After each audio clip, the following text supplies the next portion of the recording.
Hey guys, so here's the Portland string trimmer. Not that impressed with it. I did the yards once a week for about 2 months, and I started having a problem in that the cord was sucked down in. So it's wound up down under here and stuck. Incredibly difficult to get out. But what has happened is the auto advance is advancing too fast. Even if it did too fast, it still should cut it and not wrap around it. Really a pain in the ass to take care of.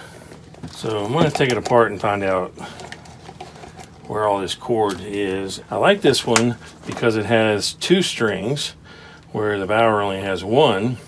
But I got to tell you, the Bauer's worked 2 full seasons, 2 years, with no issues. This one, I worked 2 months, and it got to the point I couldn't use it. The first couple of times it did this, I got the string out, it was okay. And I didn't really realize what was happening. And this time it did it, and I didn't catch it, and pretty crappy. So it looks like it's beefier than the Bauer. It's got a heavier motor. So let's take this apart and see what's going on with it. Hey, good evening, guys. So I cleaned the cord out from inside of this. That was a mess. I reloaded it, took it outside and used it. The whole backyard really didn't have a problem. Once I figured one thing out, there's nothing sharp here to cut anything. And that's why these things get too long. Once they got too long, they went down in here and then literally got sucked in. So I did the whole backyard and this didn't have a problem. This thing uses auto advance. And as long as you're running it flat out, it won't advance. If you stop and start, it slowly advances.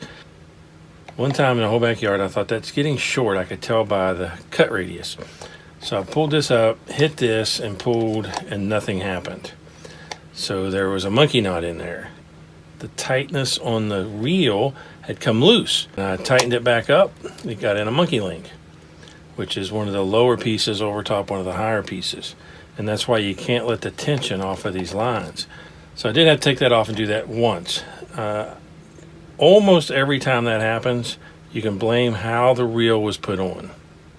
I thought I did a good job putting it on. Obviously I didn't if that came loose. It's working fine. I'm gonna go ahead and post this update in that I got it working and this is gone. When I was using this, I could hear it when it hit that.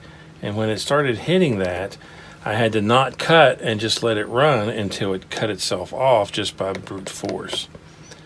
Not what you want. You want a cutter right there. So I have to figure out what I can do about that. But this is working right, and I think it's going to keep working right. If you like the videos, please subscribe to my channel. Thanks for watching.